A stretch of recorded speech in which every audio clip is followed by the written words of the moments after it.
Hello, I'm Jason. I'm a curate here at St. Peter's.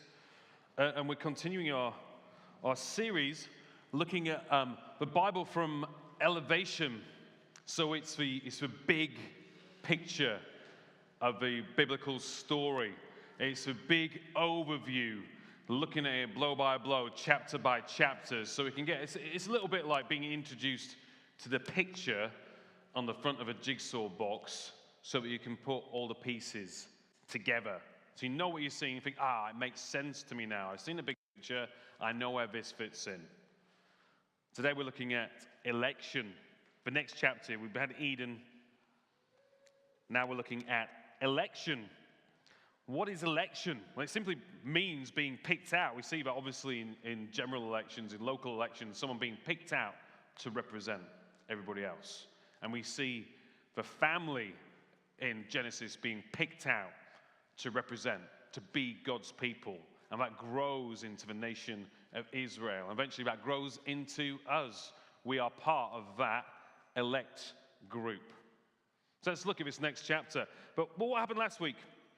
We looked at Eden, and we looked at the closeness of Adam and Eve to God, and we saw how God gave them a choice. I was thinking about this, and it's a bit like that old Lenny Kravitz song. Any Lenny Kravitz fans in the house? Yeah. Do you remember that song?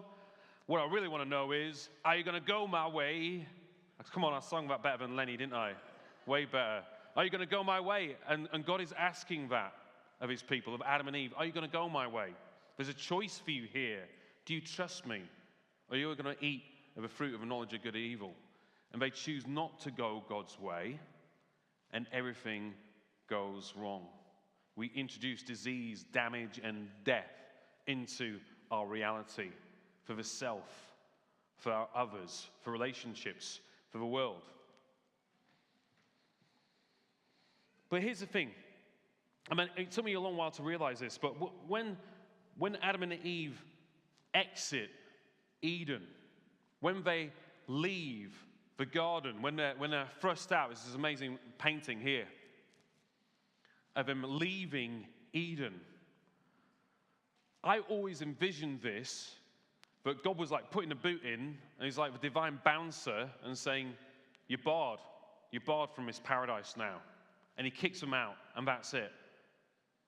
But when Adam and Eve exit Eden, God goes with them. God goes with them. And it's the beginning of a restoration of relationship. God says, I'm not going to abandon you. I'm going to come with you. I'm the God who goes after you. Jesus telling the story, we sing that story. He's the one who goes after the one sheep out of 100. And when Adam and Eve leave Eden, God goes with them. God goes after them. So what are we trying to do? What is God trying to do in that? He's trying to restore that relationship that lost, that relationship of trust that was broken. And here's the thing to think about when we're thinking about election and the purpose that God has called us to as his people. There's a great old hymn called Crown Him with Many Crowns. Do you remember that? Crown him with many crowns, the Lamb upon his throne. But there's a great verse that says, his reign shall know no end, and round his pierced feet fair flowers of paradise extend, their fragrance ever sweet. And it's a beautiful picture of what happens at the cross, this restoration of Eden, this making all things new. And so where we walk as Christ, we walk with Christ. I want you to get this picture, we'll come back to it at the end. But where we walk, Eden walks. Paradise walks with us because God, through the cross, has restored the relationship that was broken at Eden. But what we're seeing in this next chapter, Eden, then election, we're seeing the beginning of a restoration of a relationship. How does that begin? What does it look like? We're going to see one of our fantastic clips from the Bible Project now, just to clue you in on Genesis chapters 12 to 50. There you go. That is a big picture view. But hear that story of restoring back to the garden. We start off with two trees, the trees of eternal life and the tree of the knowledge of good and evil. We end in the Bible with a tree which is the healing for all nations coming down in the city of Jerusalem. It's a story between two trees, or three trees if you like. But in exiting Eden, God begins this restoration plan. How do we get back to the garden? But the garden's not the important thing. The restored relationship is the broken down trust. How does God restore that? So it begins, as that clip said, with one family. But I want to ask a question. Why pick out a family line?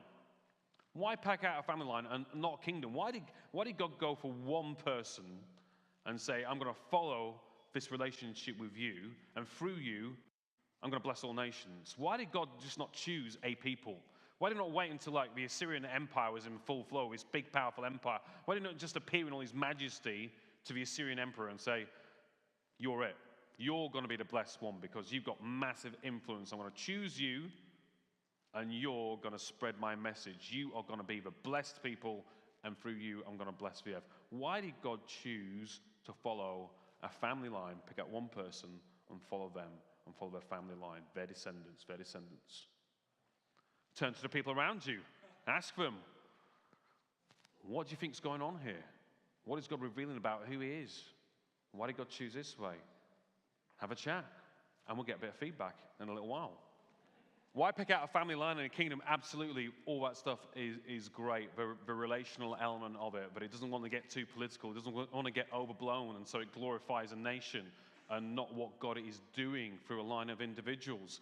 But here's a sort of a big idea about what is happening here. I want to explain why we're picked out as God's people and why it started with Abraham, what God was trying to do.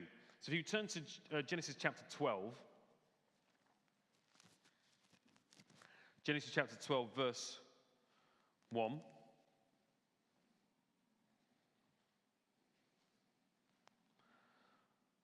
This is the first blessing to Abraham. Genesis 12, verse 1. The Lord had said to Abraham, go from your country, your people, and your father's household to the land I will show you. I will make you into a great nation, and I will bless you. I will make your name great, and you will be a blessing. I will bless those who bless you, and whoever curses you, I will curse, and all peoples on earth will be blessed through you. So Abraham went, as the Lord had told him, and Lot went with him. Abraham was 75 years old when he set out from Haran. He took his wife Sarai, his nephew Lot, all the possessions they had accumulated, and the people they had acquired in Haran, and they set out for the land of Canaan, and they arrived there. Blessed in order to be a blessing to others. And the picture I've got of this one line, for God saying, I'm going to bless this one line, and through you, everybody on earth is going to be blessed, if you remain faithful to me. And the picture I thought of to explain this is, you won't be surprised, it's a sci-fi thing, it's Star Trek. Star Trek, okay. Now, why Star Trek? This is the original cast of Star Trek back in the late 1960s. And what Star Trek was, it was a symbol of hope, not just to the world, but to the entire universe, to men and women, and to aliens with pointy ears alike. It was a symbol of blessing. Now, the show was about that. The idea was in the 21st century, all the problems on Earth had been eradicated through technology. No famine, no illness. So the idea is Earth has been so blessed, but it then spreads throughout the universe with the Federation and other blessed planets to bless other civilizations not so blessed as them. So they're kind of a symbol, if you like, of unity, this shining hope. And this is very political back in the 1960s. If you look who's on the bridge of a Starship Enterprise, we've got a strong, think about 1960s in America, strong interracial stuff going on. Race rights, okay, that was happening. But we got Lieutenant Uhura, and we had actually the first interracial kiss between Captain Kirk, not a surprise, and Lieutenant Uhura, and that was banned from actually being televised because it was too political. They couldn't do that. But who else have you got on there? Not just Vulcans in the form of Spock, but you've got Chinese and Russian. This was in the very beginnings, the onset of the Cold War. Who did you hate if you were American? You hated the commies. Better dead than red. So this was a symbol of peace, and it was supposed to be this shining example throughout the universe. And what we've got choosing a people, choosing Abraham. God isn't choosing somebody who's going to be elite, but they are going to be exemplary. That's one of the ideas. We're not like elite, like you choose an elite force to do a particular task. God chose his people not because they were elite already, because, oh, you're the best of the best. Abraham, we found that out in that story, didn't we? They certainly weren't the best of the best. I'm going to choose you. I'm going to bless you. And through you, all nations are going to be blessed. Not elite, but exemplary. They were going to live their life in a restored and restoring relationship with God, so they were a blessing to their children, and so that all people would see around them how blessed they were. This is picked up in Genesis chapter 12. Kids like stars are going to be a blessing to many. The promise is repeated to Isaac and Jacob. You're going to have lots and lots of kids, and you're going to be a blessing to all the nations around you. God ties himself in very intimate ways to his family and says, this is a binding promise for me. I'm not going to break this promise. I'm going to be faithful to you. And that's how people are going to be blessed. Spoiler alert, we see this particularly in Exodus chapter 19, when it's extended. Now we've got the gathered children of Israel. They've come out of Egypt. They've come out of the Exodus. And God reveals his purposes for them. And in Exodus chapter 19, you might want to zip there very quickly, Exodus chapter 19. This is a bit of a spoiler for what's coming ahead. But it's all we're doing this overview. We're trying to learn the story. A bit of repetition won't harm us. Exodus chapter 19 and verse 3. Then Moses went up to God, and the Lord called to him from the mountain and said, "This is what you are to say to the descendants of Jacob. You are to tell the people of Israel. You yourselves have seen what I did to Egypt, how I carried you on eagle's wings and brought you to myself. Now if you obey me fully and keep my covenant, my promise, then out of all the nations you will be my treasured possession. Although the whole earth is mine, you will be for me a kingdom of priests and a holy nation. These are the words you are to speak to the Israelites." This gets a little bit echoed later on. I mean, it carried on this idea of election. It's not about being elite, but it is about being a blessing. It is about being exemplary, living this life.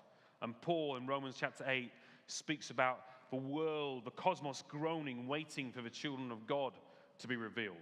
And Peter, in his second epistle, talks about us being this royal priesthood, picking up the language of Exodus chapter 19. And what is a priest? What is our role as priests? One of those roles is to be a signpost to Jesus. If you like, to be a pace setter, to see this is a path we're to walk in, and everything we do points to Jesus. This is the pace that we run at. Join us in this run as we choose to be examples of what it is to live a life that is like Christ. And so we encourage the church to join in that. And God says, if you live that way, if you live faithfully, you'll be a blessing. So there are only priests within the church because there is this royal priesthood, because we are a nation of priests and called to be that. Examples to the rest of the world how to live a restored relationship with God. The blessing that brings. Wholeness where there was brokenness. Life where there was death. Graham Tomlin, the Bishop of Kensington, in his book about the priesthood, The Widening Circle, says this: the community of Christ is that part of a whole that enables the rest of humanity to be as it should. The community of Christ is that part of a whole that enables the rest of humanity to be as it should. So in our role as a church, as a people of God, we reveal to the rest of the world what it's like to live in restored relationship. So we're to be a blessing. We are blessed in order to bless, and we have received the greatest blessing through Christ's death, his resurrection and ascension. Elected, we're picked out to be exemplary. Examples. So what mattered most in election? The most important part of our calling was not to be elite, not to be perfect, but to be faithful. To be faithful. And we see that. One of the reasons God chooses this line and chooses and gets, when you hear a lot, there's a lot of storytelling down the line in Exodus and Deuteronomy. And God says to them, remember, tell your children the story of how you were saved. Remember, passed down from generation to generation, how God has been faithful to you. This faithfulness is revealed. His faithfulness to Abraham, to Isaac, to Jacob's sons, extends right down through the generations. And we remind ourselves of God's faithfulness. God is faithful to us. So when we think about faith, what was it about these guys? What were they supposed to be? What were they supposed to do? Even though they didn't live the most prettiest lives, they were faithful. And it was a wavering faithfulness. We see that, a wavering loyalty. We see it. They don't always hold true to the promise, but they keep coming back to it. They keep trying to aim true. More on that in a little while. Deuteronomy chapter 6 reveals this to us a little bit. Deuteronomy chapter 6. Deuteronomy chapter 7 and verses 6 to 8. Again, this idea of being elect, being picked out. For you are a holy people to the Lord your God. The Lord your God has chosen you to be a people for his own possession out of all the peoples who were on the face of the earth. This is God being very deliberate. I picked you out. You are my elect. I picked you. The Lord did not set his love on you. That's a beautiful line. Did not set his love on you, nor choose you because you were more in number than any of the other peoples. For you were the fewest of all peoples. But because the Lord loved you and kept the oath which he swore to your forefathers. That's the important thing. God is revealing his faithfulness generation to generation. Our response is faithfulness. And that's my first point. How do we respond to this idea of being picked out by God? Ultimately picked out of the whole nation, picked out by Jesus to be part of his restored community and restoring community. First up, our response should be to stay true. I love the way they picked it out. Abraham, Isaac, all these guys, yeah. Stay on target, stay true. Because even when you get knocked down, you get back up and you say, this is my faith. This is what has been promised to me. This has been God's faithfulness to me. So I choose to respond in faithfulness to God, even though I fail, even though I fall, even though I falter. I pick myself up and say, God is still true and faithful to me. I will be faithful to him. Faith, sometimes we say faith is spelt risk, but faith is about loyalty. It is about faithfulness. It is about fidelity. I choose to stay true on target to this covenant, to this promise. Secondly, the focus of our faith is restored relationship. The focus of our faith is restored relationship. This is what we've been tracing once we left Eden. The idea is that we restore this relationship, but we just don't leave it there. This is a beautiful thing. This is the amazing truth of God's cross and what he's been trying to do in restoring relationships, being faithful. And we hear Abraham called the friend of Jesus, a friend of God. We hear Moses called the friend of God. They had a friendship with the Lord. And what's been restored to us is a status similar, no, exactly the same as Adam and Eve's. We have this renewed status. Now that's a strange thing because we look around and we know that we're not in paradise. We're not in Eden. Nevertheless, we have a restored relationship. We walk as Adam and Eve did with God because Christ's death has reversed the curse. There is no longer that brokenness. Christ is our righteousness. We have a restored and perfect relationship with God.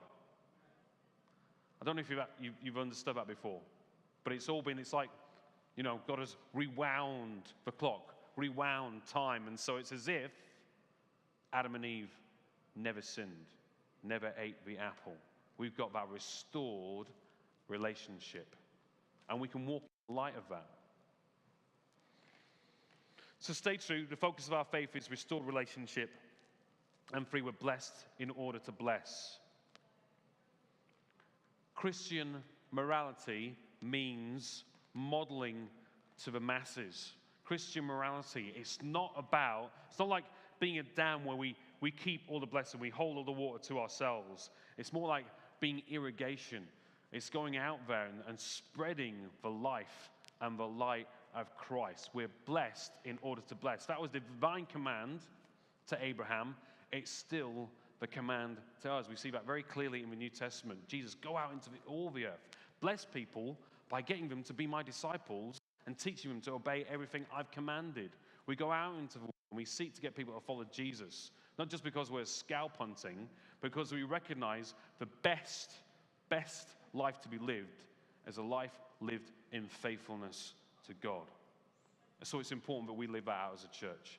It's important that we are a blessing, but we are blessed in order to bless. But we don't hold the blessing within the four walls of his church. And it's so good to see that St. Peter's is faithful to that, going litter picking with brothers and sisters from different faith communities, different organizations, saying, how can we be a blessing to Harrow? Our Spear Project, how can we be a blessing to young people who have little hope in life? We restore hope.